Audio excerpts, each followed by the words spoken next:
like to go ahead and call the school board meeting for September to order. Our first item on the agenda is to adopt the agenda. So I entertain a motion to adopt the agenda. Have a motion by Ms. Owens. I have a second by Ms. Horn. All those in favor? That'd be 5-0. Now I entertain a motion to go into closed session. Motion to go into closed session to preserve the attorney-client privilege pursuant to the North Carolina general statutes listed on our agenda, to discuss personnel matters protected by state law and to discuss student matters made confidential by general statutes and FERPA. Do I have a motion? Make that motion. Do I have a second? Ms. Horn, all those in favor? We are now in closed session. I'd like to call a school board meeting back in open session. I'd like to welcome everyone here for our first meeting with the new school year. So we've got a week under our belt. I'd like to start with the invocation. So if everyone would pray, please. Let us pray.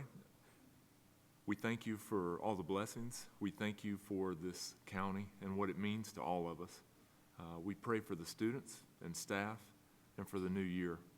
Please help us to be humble and keep our eyes open for those in need, and give us the courage to take action. We pray for wisdom as we handle the business of the school system, and we thank you for the opportunity to serve. Amen. And now I'd like to have the Girl Scout Troop 2146 come up and help us with the pledge.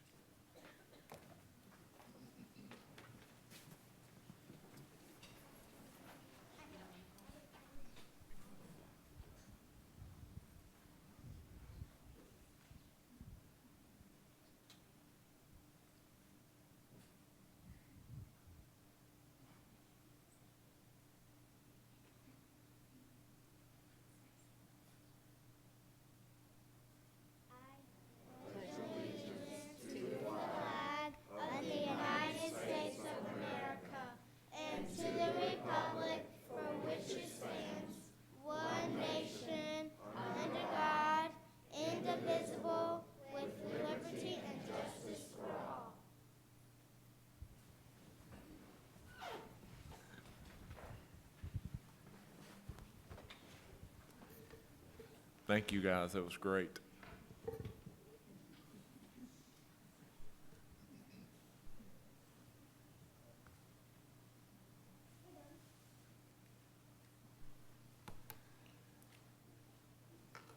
Let's see. Next item on our agenda is the approval of the meetings from, can I combine those? Sure. The approval of our meeting that we had on August 4th, and also the special called meeting that we had on August 21st. So if there's no questions, I would entertain a motion. I have a motion by Mr. Drexler. Need a second? I have a second from Ms. Livengood. All those in favor, raise your hand. Carries 6-0. Next item on the agenda is important dates. I'm not even going to read to November because that just scares me. I'd have to say something about Thanksgiving. So we'll at least get through September. Monday we have Labor Day holiday. September 7th, September 8th, Board of Commissioners meeting. September 16th is our first of the year lunch at the schools, and that's at Pine Brook Elementary School at 12 o'clock. We'll always look forward to that. And September 23rd, we have a District 5 meeting at Lexington Senior High. Board of Commissioners meeting October 5th, and our next meeting on October 6th. So, moving on, we'll go on to the superintendent's report. Thank you, Mr. Vice Chairman. Mr. Chairman, tonight, appreciate you presiding over our meeting. We'll look forward to Mr. Fuller being back with us next time as well. We are off to an excellent start to the school year. Want to update you quickly on our enrollment or our membership. Yesterday, we had 6,316 students in enrollment yesterday or in membership. attending school yesterday. We're down about 28 students from this point in the year last year, about 0.5%. So we will give you, board, we'll send you out an enrollment update once we get past our 20th day. That will be used for ADM calculation for next year and our official numbers for this year after the second month. So we will send that to you. I also remind you that we have 230 students that are not counted as part of our ADM that are on this campus in preschool and in our preschool buildings on each of our other campuses. So we have about 6,500 students that we serve every day. Off to a great start to the school year. A couple things that are going on in Raleigh this week. The State Board of Education will be meeting tomorrow and Thursday. They will be releasing the student accountability data for this last school year. They will be releasing school performance grades and cohort graduation data. We will send that out to you as soon as that is able to be released. We'll send it out to the media as well. And then at our next meeting, Aaron Foyle will be here to give you a more detailed analysis of our accountability data and where we are with all those other data points that will be released this week from the state. Lots of stuff going on in the news, and you've heard about the budget discussions that are going on. I know I saw an article last night with the Raleigh News and Observer that appeared that the Senate and the House had reached some type of agreement on funding for teacher assistance and driver education. Some follow-up stories today have confirmed that they have not reached a formal agreement yet. They're still in negotiations, but we're hopeful that they will reach conclusion pretty soon and will fund both of those very important things to our students and to our school system. Continue to look at your budget updates that you get from the School Boards Association in your email. You're aware that the House and Senate agreed to a continuing resolution that will flow through September the 18th. Hopefully they will have a budget decided upon by then. We are hearing that they have decided, we don't have any details, they have decided that maybe a better approach to salary increases this year would be a one-time bonus for state employees. We don't have any details on that yet. What we do know is what we shared with you last time is that our beginning teachers with 0 to 4 years experience will receive a pay increase to $35,000 annually. And it appears that there may be some talks about a step increase for other teachers and staff as well, but we will just have to wait and get some final information on that. The House and Senate finally, after a long time, determined exactly how much money they were going to spend in the budget. So after they got through that, it appears that the House budget, which was much more favorable to education, will have to be trimmed by about $100 million to get to the target that they both agreed on. That's about all we know about the budget. And as soon as we know something more definitive and we can get that, we will share some more information with you, and I'm sure we'll have some more information by the next time that we meet. So, again, off to a great start. It's going to be a wonderful school year. Thank you for your continued support, Board. Thank you, Dr. Hartness. Now I ask for Mr. Jim Moorfield to come up and give us an update on the new construction of the high school. Good evening. I'm going to hand out my pictures first because the guys over here in the room don't like for me to walk away and talk at the same time.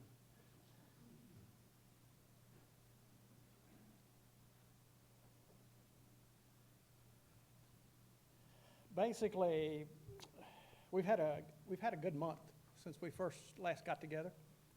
We now have 3 superintendents on the site, and a lot of eyes are being addressed toward quality. So I'm real excited about that, and it appears that it's making a difference already. One of the pictures that you have shows the force main that was damaged coming from, I think, Pine Brook Elementary. Sometime first part of August, we replaced that, put a coupling in it. We didn't want to start school with the option of pumping out a waste treatment, a waste holding station, or that piece of pipe causing a problem out on the site of the high school. So we replaced that. It seems to be working really well. That was a quick fix and fairly inexpensive. If we get approval to remove the road going to the Little League this month, we expect to start work in the the football stadium, irrigation, stockpiling sand, and the compost materials to build the play field, the sports field. So we got our fingers crossed that we'll get permission to remove that road. The floor slabs will be placed next week in the final classroom building. All of the classroom buildings after next week will have the first floor slab in place.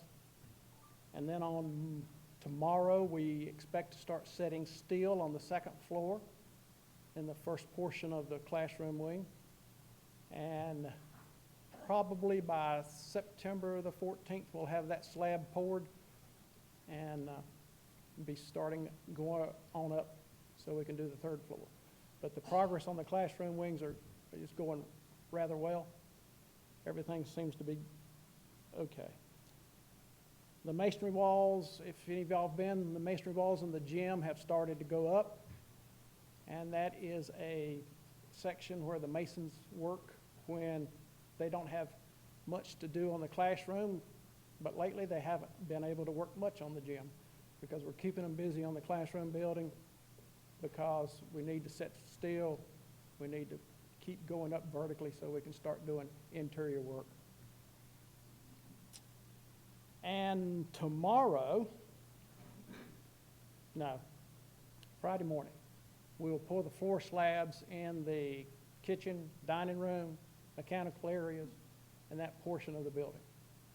And then we will move into the practice gym, that area, and then the admin, all that area adjacent to or in front of the dining room will be our last portion of floor slabs.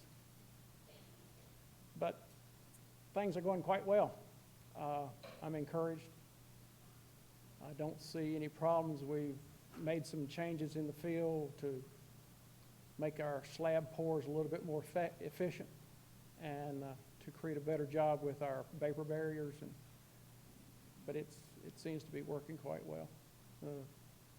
The GC is quite in tune to everything that we're suggesting. Any questions?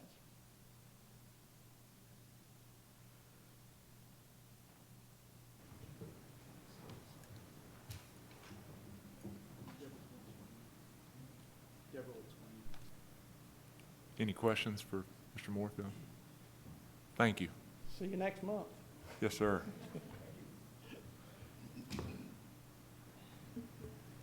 Moving on to, okay. I've passed around a handout here on the construction budget, and if you'll look at this along with me, you'll see that the spreadsheet is showing on the left side the consultant contracts, which total then the soft costs for the new high school, then the general construction costs for Phase 2 and Phase 1, and the total cost of the new high school being $62,069,958, and then the repurposing of the and the renovation of K building and removal of those oldest buildings, and then you can follow that down to the project balance of $62,774,582. The left side of this spreadsheet is showing you the amount of funds that have been paid to date on the project, starting with Walter Robbs, Callahan and Pierce being our architects, then Gray Engineering, S&ME, Mr. Moorfield, some other miscellaneous expenses, Eastern Structures representing Phase 1, and then New Atlantic representing Phase 2. And to date, we have paid out 11% of the total budget for the new high school. Approximately $6.9 million has been expensed to date. The very bottom there on that right side, you can see our revenue sources being the bond sale, the lottery funds, and a total project budget of $63,220,308 for revenue sources. Is there any questions? Board, I would just say everything on the left is the same as what you've been presented before from May. And we've just added these columns to the right. It gives you an update on the amounts that have been paid out in each of the categories and each of the vendors.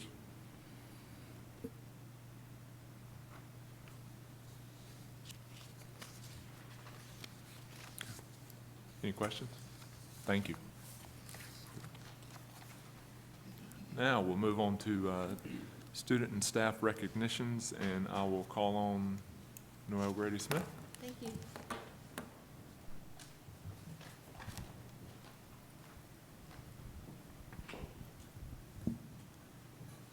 Board members and members of our community, this is an exciting moment. We are going to recognize students who had a very fruitful summer.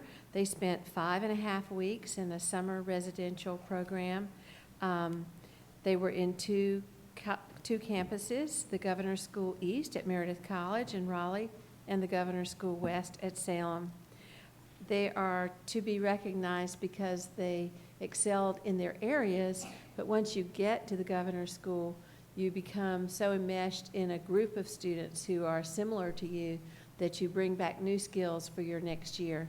So we're very excited that these students have had this experience. These are all Davie High School students, and if I could ask you to join me, Michael Sparks, Logan Persejnik, I'm hoping I said that right, Hannah Shesky, Jack Robinson, and Seth Little.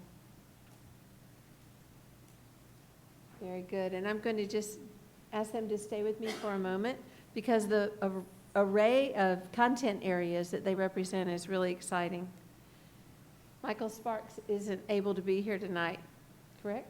I don't see him. He is our choral music recipient. Logan is for mathematics, Hannah for choral music, Jack for natural science, and Seth for natural science. So we have a STEAM organization here, science, technology, engineering, arts, and math. So let's give them a big round of applause.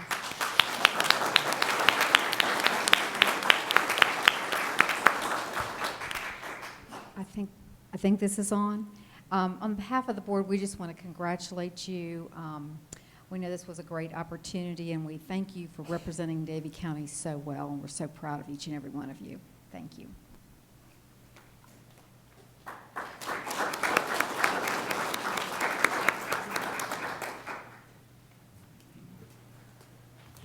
Next, I'd like to call on Donnie Shove with Energy United.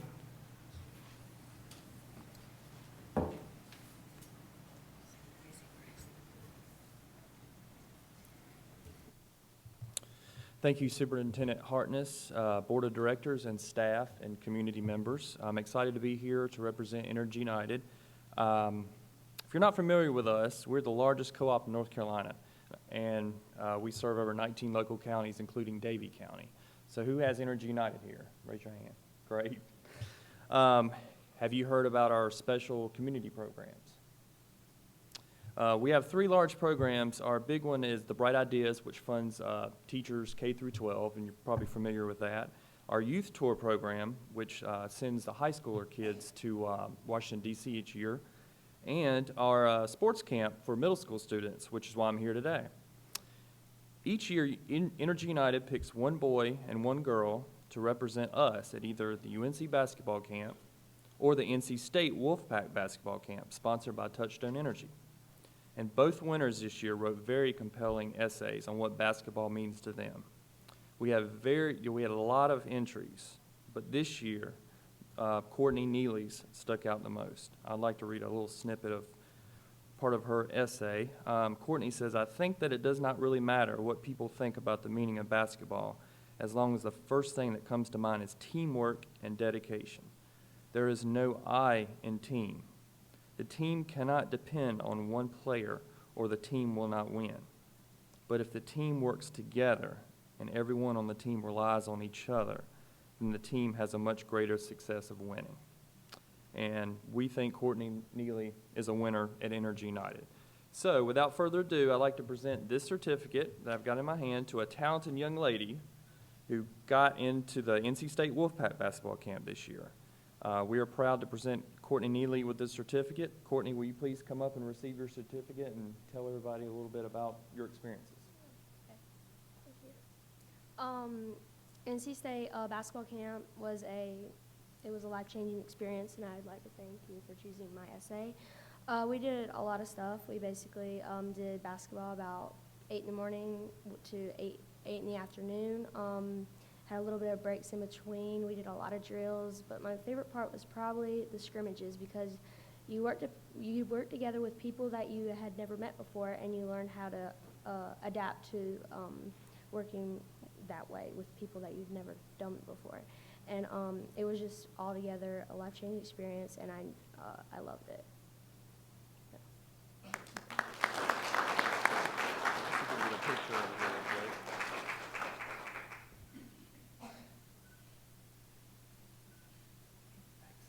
Courtney, on behalf of the Board of Education, I'd like to present you this certificate for your hard work and dedication. And I'm sure you had a good time at basketball camp, and I'm sure you worked hard, and I think most of the board members would agree. Go Wolfpack.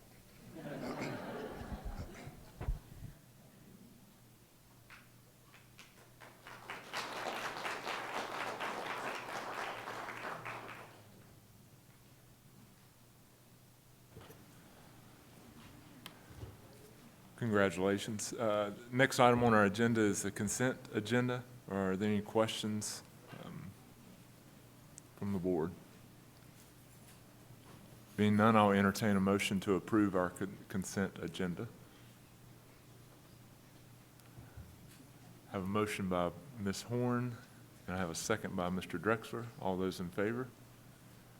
6-0. Next item on the agenda is the public address to the board. No, I'm sorry. You gotta be funny or something. Yeah, sorry. I was just lulled into a complete stupor by this completely blank page. I could read to you what else is on the page, but it is no one who has signed up to address you, so you will just have to wait another month for some exciting news. We'll move on to committee and staff reports, and we'll call on Dawn Baker first with child nutrition.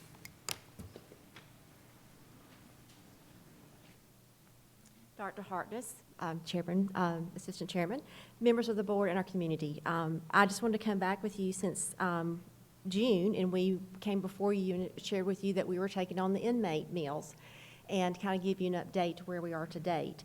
I included in your packet, to date, since June 13th, we have served 5,738 breakfasts and 6,734 lunches and 6,735 suppers.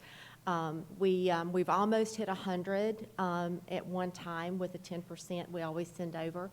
It has been probably the biggest challenge of my personal career, and I would say for our staff members that are running this program, just logistics and trying to figure out how you're going to do 3 meals a day and get your labor in place. We were rocking and rolling through June, through July. Then we started picking up our preschool students down here. We had 10 students to that. Then come August 4th, our early college students rolled in. We had to adapt to that. And then last week, everybody showed up at our campus. So it has been a challenge the last 2 weeks, I will say the least. But we are continuing to trudge on. We have figured out we've got to have more storage capacity, so we're bringing some experts in to help realign our storage facilities to see if we can maximize those. But it's truly been, I've been in there with them, and we've been feeding inmates, but it's been a really good experience, to say the least. But I just want to kind of give you some update on numbers of where we are so far. And we're hoping that the woolly worms are not going to predict a bad winter. That's the only thing we're worried about. Any questions or comments about the inmate program, special meals program? Okay, I'm just going to stay here. Okay. The other great thing we did this summer, besides picking up on the inmate program, I feel like we accomplished a great task. We expanded access to free meals for our students not just students, but children in Davie County schools. It was a wonderful experience. I have several of my staff members here. I have Kathy Doss, who's the manager at Coleman Elementary, and Retha Keller, who is the manager, who managed the summer program over at Moxville Elementary. And then underneath each one of those, they had feeding sites and then mobile sites that they also managed. So here's some information that these lovely women accomplished this summer. Besides sweating to the oldies and taking out delivery vans and school buses, school activity buses out into neighborhoods, we did make it on News Channel 12 twice. So that was really neat. And the creative, we weren't in the STEM science camp or Read to Achieve, but we did have a lot of creativity going on. They made banners, they put them on the side of the activity buses and the vans to really advertise programs. They made their own signs for their areas. One of the things we did learn very quickly is that you don't take white delivery vans into children's neighborhoods and say you've got free food without some type of advertisement to say that this is with Davie County Schools. So, you know, a little hindsight there. So we'll be better prepared for next year. In looking at our numbers this year, we operated 23 summer feeding sites. We ran 4 routes utilizing 2 activity school buses and 2 delivery vans. We were able to employ 22 staff members, and then we had additional sub-employees that worked periodically throughout the summer. Through June, in August, we served 8,928 breakfasts. And this just gave me goosebumps when I pulled these numbers together. We served 18,165 free lunches to students, not just in our school settings, but across our county. And these ladies, they wanted to do more. Kathy Doss was out finding new sites and people we could go meet and try to get meals into these children. And you look at compared to last year, we only had 4 feeding sites, and those were within the boundaries of our elementary schools. We had no delivery routes, and we only had 10 staff members employed. So we're ready for bigger and better things. We know that in order to get to more students, we're going to have to figure out how we're going to get transportation. We need delivery vans, minivans. Those are going to be the best avenue to get to the sites that we're going to need. But I had my staff come. If you will just stand up, because they worked tirelessly this summer. There were times that they thought they were going to pull their hair out, and I am very proud of you ladies. Thank you. So, do you guys have any questions or comments? Like I said, we were just very excited over the opportunities, and these ladies were out on the routes, and they had parents come up and thank them for the meals, and we had a couple parents that said, you know, this is a godsend and a blessing. I just lost my food stamps last week, and I didn't know how I was going to feed our children. So, we did touch lives. These ladies did, and so I'm very, very proud of them. Any comments or questions? Mr. Chairman, I'd like to make a comment. I want to thank Dawn publicly and her staff. I hear a lot about you, a lot, and I want to say thank you very much because you're in a situation now, as you're well aware of this, providing inmate meals. This is 365. Right.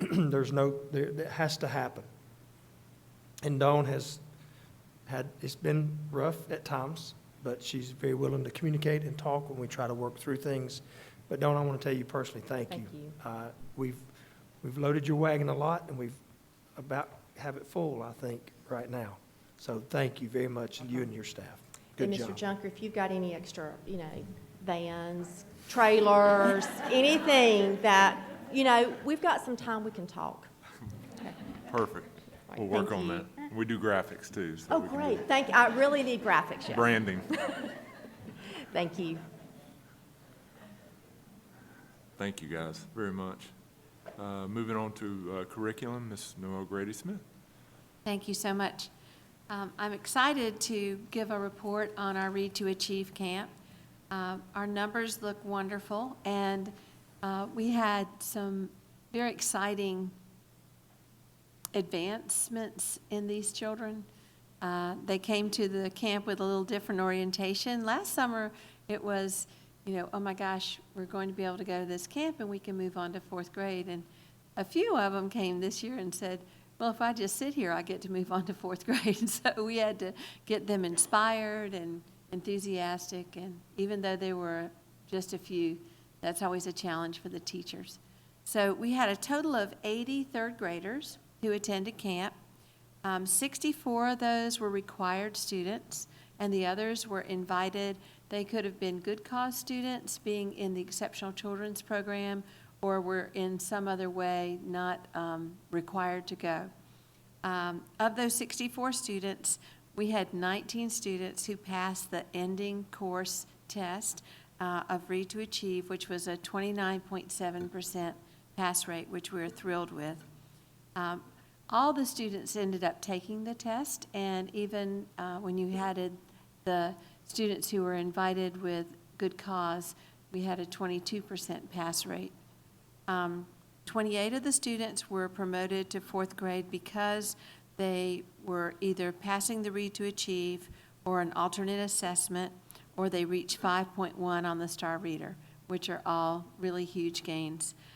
44 of the students will move on to 4th grade with an added 90 minutes of reading, which is only allowed if they attended the full camp, and they did beautifully.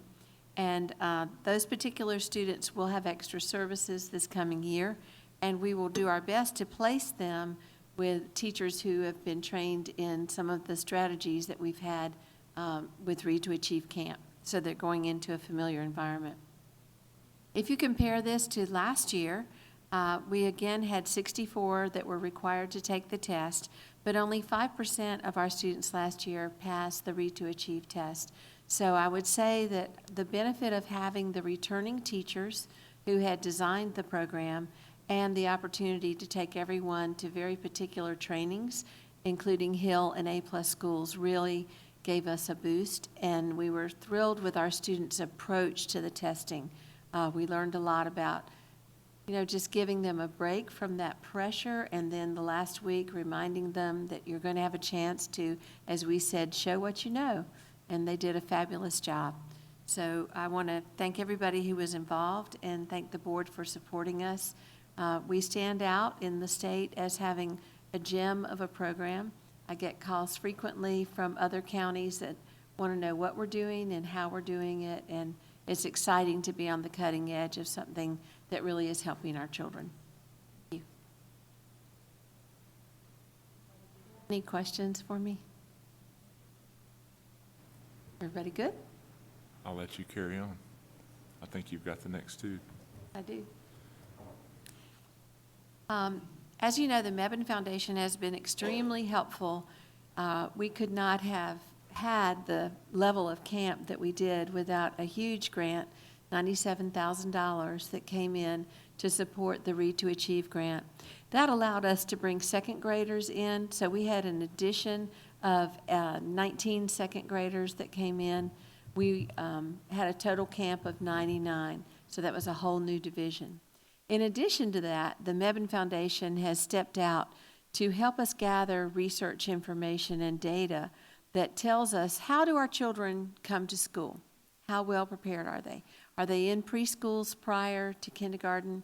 If they're not in our preschools, sometimes we don't know whether they are in a preschool. There is a dial screening process that happens, and even with that, we often miss collecting that information. So this summer, we had a very talented and very adept teacher who is actually a speech pathologist and used to working with numbers. She came and was able to go to every school and gather preschool information to help us develop a database so that we know how to proceed in designing our pre-kindergarten and kindergarten programs to best meet the needs of our students. So without the help of the Mebane Foundation, we wouldn't have had that extra manpower to take the summer months to go through the records of every single child and help us get some good data to base future grants on, as well as our work in the coming year. Mr. Chairman, I would just add a big thank you to the Mebane Foundation for seeing a need. And this all came out of the Healthy Davie Forum, where people from around this community came together to look at how can we make and improve our community? How can we make it better? And one of the things we discussed was, what do our preschool experiences in the community look like? And if you're a kindergarten teacher in Davie County Schools, when school starts last Monday, you take the students where they are and we're running with them. There's not a lot of research into Were they in preschool? What were, what's this background data? So this has afforded us the opportunity to do some research that we don't have staff time to do, to go back through cumulative folders and to look at student progress once they've hit the school system and see what those experiences are prior to school so that we can better program and provide opportunities in the community to get students ready for kindergarten. So it's a unique, I'm really looking forward to looking at the data, and it was a unique experience, and I think it is very much forward-thinking in this community, and we can do it without the support of our foundation and the community foundation as well. So good things happening both with summer school and with this grant. Dr. Hartness, could I just add something to that? I remember the very first time I ever met Alan Mebane, which was probably, oh my gosh, 12 years ago maybe, and he had such a passion for pre-K and children. So I'm so pleased that his dreams are just coming true. This is what he wanted for this county, and I'm very thankful that that foundation is following through with that. So many thanks to them. I'll let you carry on one more Yes, time. the next report that we have is on our Beginning Teacher Academy. And with your permission, I'd like to ask Jenda Haynes to come up and give us a little bit more insight into that. As you know, I attached the agenda just so you could see how jam-packed it was. And we were thrilled with the attendance, the attitude, and the work ethic of all of our new teachers.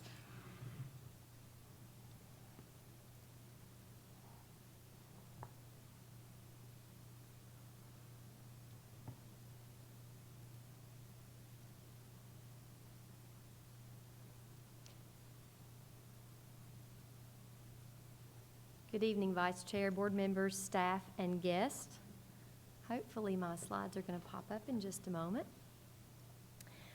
I had the pleasure of working with the BT, or Beginning Teacher Academy, again this year with Noel and Jeff. This academy was held a week before other teachers came in, before they reported, and there were almost 30 teachers who participated in the BT Academy, and they represented, of course, a variety of grade levels as well as subjects. I want to begin by thanking all of the administrative staff from so many departments who pulled together to make this event successful.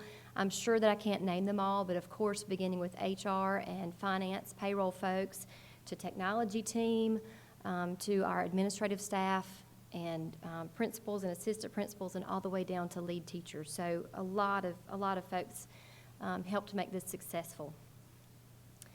We started the BT Academy. We began our 3 days together with an activity that's what I call a web activity. And the beginning teachers were all in a circle, and we had a ball of red yarn or string. And after they had a little bit of time to reflect upon these 3 questions, they introduced themselves and answered at least one of the first 2 questions, and then told us why they chose Davie County. So as we went through that process, of course that provided a visual. We wanted them to see the web that was created as that string was tossed from person to person across that circle, and hopefully help them visualize and remember the connections, the importance of the connections between the beginning teachers, as well as the support from their colleagues and administrative staff. But I want to take a few moments to share some of the comments that we heard, some of the answers to these questions. So the first question was, one thing I would most like to accomplish this school year. And I'll share just a few of the answers for each one of these. I want to create an atmosphere where students want to learn. I want to be a positive influence on my kids. I want to love kids and give them the best education possible. I want to instill a love of reading and writing. I want students to know that the school is a loving environment. I want to show my students that learning can be fun. I could continue to read more and more, but I want you to hear the inspiration within our beginning teachers. Now, I won't go into all the concerns because, of course, beginning teachers do have some concerns and some scares, including EOGs, unsuccessful lessons, managing time, and believe it or not, just like first day for students, getting lost in their own school building. But I won't reveal all of their other fears. I do want to share some of the reasons they chose Davie County, because these were eye-opening to us, and they're also reminders to some of us who've been around for a long time. One teacher said, "I saw unending sacrifices the teachers made towards their colleagues and their students." Another one said, and there were others who had similar comments, "This is home for me. I went to school here." Another said, "My professor spoke highly of Davie County schools." Another said, "I fell in love with Davie County schools when student teaching, and I didn't want to leave. I didn't want to be left out of all the good things that are happening here in Davie County schools." I am from blank county, a neighboring county, but Davie County schools are much more inviting. They are well-informed and focused on achievement. At the career fair, the representatives from Davie County made the most positive impression. Another said, "Although I was offered other positions, this was the community I could really see myself living and teaching in for a long time." Another said, "I grew up here, I went to school here, and I want to give back for all the good things I got growing up." "I have relatives teaching in Davie County schools. It's the best by far." On the other hand, "I'm from Las Vegas, and people from all over recommended Davie County schools." "I chose Davie County because of people I interviewed with. I had a great first impression of Davie County." And then one last one, "I want to have the chance to raise my children here, and I'm excited that I've been given the chance." So you hear a variety of reasons for choosing Davie County. Some of them were wonderful reminders for those who were born and raised in Davie County, or those of us who've been here for a long time. It's wonderful to hear the reputation that Davie County has in neighboring counties, and maybe all the way to Las Vegas, all over the place. The great impressions we make in interviews, at job fairs, and so on. So we learned from these beginning teachers in this process. We did have a packed 3-day agenda, and you have the agenda attached to your information, but I'm going to just hit some highlights. There were lots of introductions and organizational information. So they met all of the directors, Dr. Hartness, Mr. Wallace, and many support staff. We introduced them to the teacher evaluation standards. We got them into NCESIS, the North Carolina Educator Evaluation System, through TNL or PowerSchool. We had, again, a lot of support from the technology team to get them in and claim their IM accounts and Google accounts and everything to get where they needed to go so that we could provide their orientation. They could go ahead and begin their self-assessments and begin creating their goals for their professional development plans. We had lots of teacher leaders and instructional coaches who came in and shared best practices. So these BTs left with a toolbox full of strategies and tried and true ideas that work. One day we had information stations, and these are some of the pictures that you're seeing there. Information stations included information about ethical communication, classroom discipline, curriculum resources, how to deal with social media, and community relations, and then PLCs, or professional learning communities. So they rotated from station to station, and there just simply was not enough time to get it all in.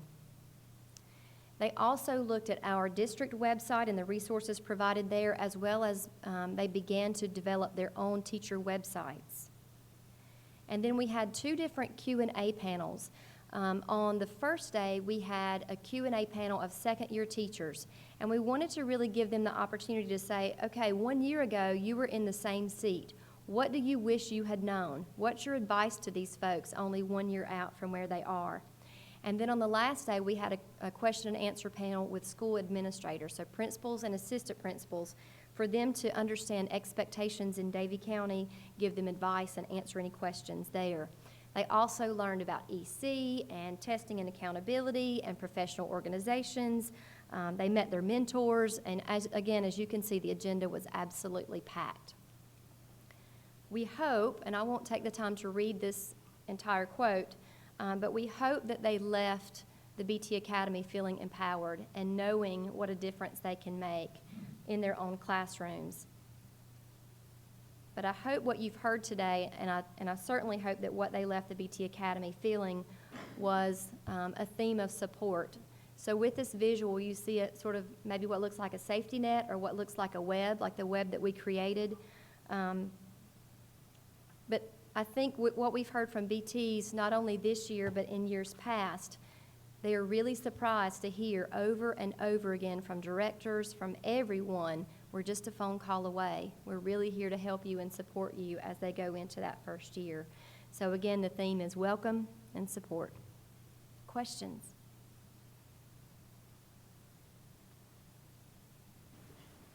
I don't really have a question, but just a comment. And we're struggling with this at our office as well, but you guys you're creating a culture. And it's really amazing that you meet so many people within the system, and there's no doubt, all the reports that come out, we talk about how good the school system is, but then there's still this culture of wanting to do better. And that's amazing, because it'd be real easy just to sit back and say, we're good, and we are good. But again, there's just that culture across the board. So I commend that, because it doesn't happen accidentally. So thank you.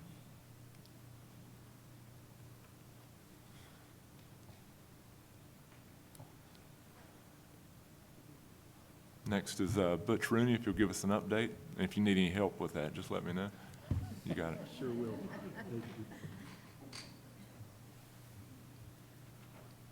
Board members, Dr. Hartness, I come before you tonight to give you an update on an infrastructure grant and the results of some work that we've been working on grants for, 4 to 6 months now. And before we get started, what is infrastructure? So infrastructure is all the data switches and all the equipment that's used to connect the wires in a school to make it function, to deliver internet to the classrooms, to run our Meals Plus program for serving lunches and checking out books. Basically, the entire operation of the school is dependent on infrastructure. There's going to be 2 pieces of the grants that I'm going to speak to. One is through the E-rate program, and one is through Race to the Top. As a refresher, real quick, E-rate is the commonly used name for schools and libraries program of the Universal Service Fund, which is administered by the Universal Service Administrative Company, USAC, and it's been in existence since 1998. It's a piece of the Federal Communications Commission that was put in place to help schools, basically assist schools in getting telecommunication discounts, internet access discounts, and discounts on infrastructure. So the federal government put the E-rate program in place years and years ago to help schools afford to be able to run their infrastructure and their school system. To date, Davie County Schools has received over $1 million of dispersed E-rate funds from this program. And we started working with this program in 1998. In July of 2014, the program went through a Modernization Act. And then in December of the same year, last year, was followed up with more modernization or streamlining that basically put Davie County Schools in the game for us to access more funds. So to ensure sufficient funding, the USAC also doubled the amount of money in the fund to $3.9 billion that's accessible for schools that qualify. And this is nationwide.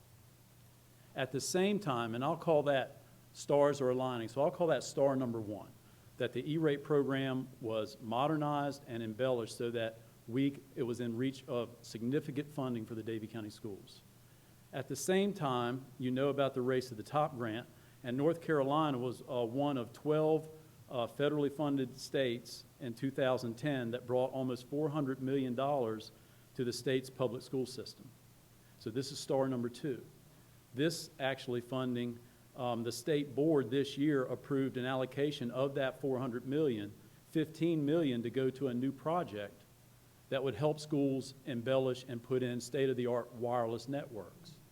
So infrastructure 1 is the switches that make the school run, and infrastructure 2 is a wireless network that we could gain access to the grant to put in all of our schools or embellish the wireless network we have. So we jumped through a lot of hoops. We did surveys, answered questionnaires required by DPI to qualify for the Race to the Top grant. The technology department did inventory of all infrastructure in our elementary and middle schools. We did wireless topography studies, wireless topography maps to lay out basically a schematic of wireless access points of how you would mesh them together to make a wireless network work. All of these were requirements of the grants. We filed all the necessary E-rate forms and answered audit questions, and the outcome is we have received E-rate funding for this coming year. Basically, we got the green light from DPI that we are one of the school systems in the state selected as part of their Race to the Top endeavor, and we qualified for all the E-rate applications that we sent in for infrastructure improvements. Davie County Schools is a 70% E-rate discount county. Now, what does that mean? Basically, for every child that applies for free and reduced lunch, we received 6,500, Ms. Baker received 6,566 applications for free and reduced lunch, and 2,874 were either approved or approved on a reduced basis. That's a 43.7%. You plug that number into this big calculator, and you come out with a 60% E-rate discount. Now, I'm getting to the good stuff, so bear with me on the preliminaries here, because the next screen is going to show you the payoff. The 60% was then embellished with another 10% because Davie County is classified as a rural school district. So we are a 70% E-rate discount county, which means that for every piece of equipment, phone bill, internet service, or whatever we receive, if we pursue these grants, we can save 70% of the cost on all of that.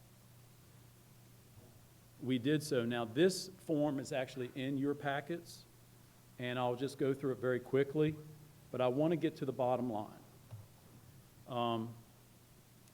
All the entries above the last line in this report, the last line in this report, it says Davie County Schools. Everything above that line is the wireless Race to the Top improvements for our schools. That's what we qualified for through E-rate and Race to the Top. We chose our middle schools and Davie County Early College to receive the funding from that grant because those were the areas where we need the most wireless improvements.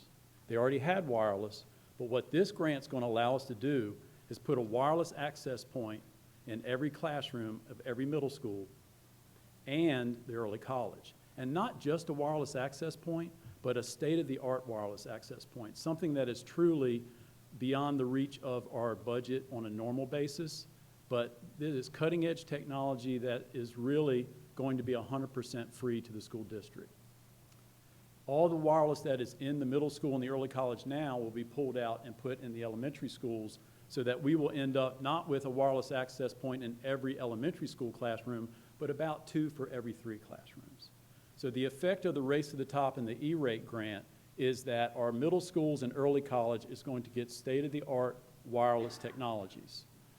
You can see that there's 2 basically divisions above there. One, Applied Network Consulting Group, won the bid for the switches that run the wireless, and CNEC Incorporated won the bid for the actual access points.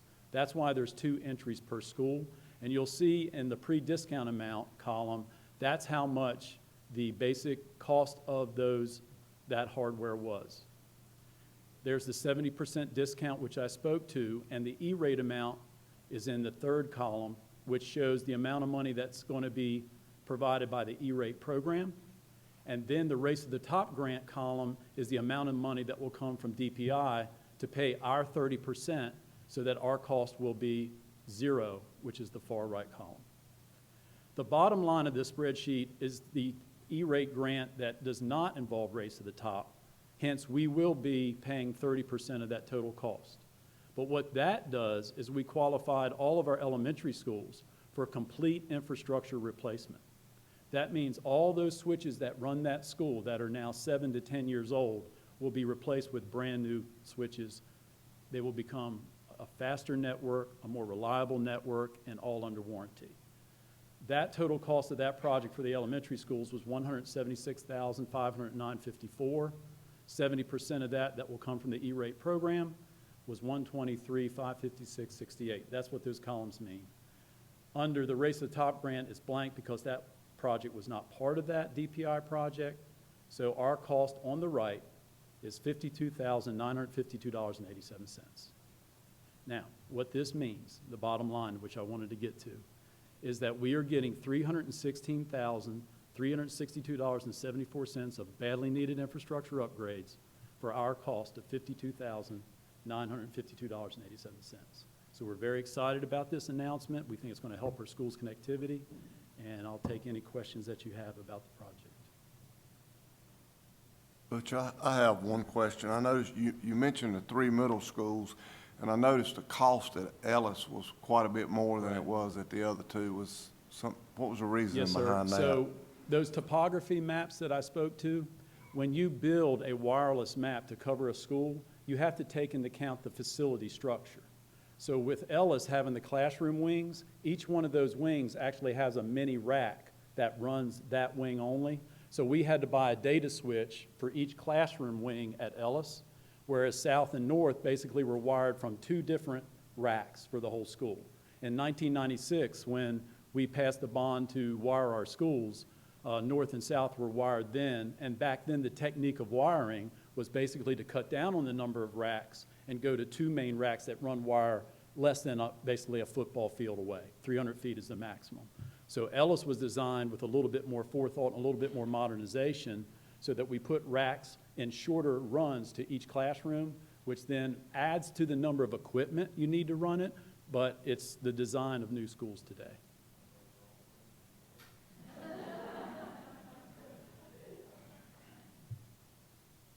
Any other questions? I have a question, Butch. All schools can qualify or apply for E-rate, schools and libraries, but not all schools received these grants that you and your staff went above and beyond and applied for from the state. Do you know how many school districts in the state were selected to be part of this? Dr. Harness, there were 3 waves, and we were invited because we are a 70% district, where most districts in the state are 80 and 90% because they have more challenges of poverty and income. DPI actually selected us because, one, they wanted to see if we could actually get qualified through the E-rate process, because we have a reputation of doing that. And so Davie County was selected by DPI as one of the few 70% districts. Basically, 2/3 of the 80 to 90% districts in the state were selected, but only 1/3 of the 70% districts and under were selected. I just want to say thank you to you and your staff for planning forward and taking advantage of the grants that are available and all the extra time that goes into applying for those. Thank you. Thank you again.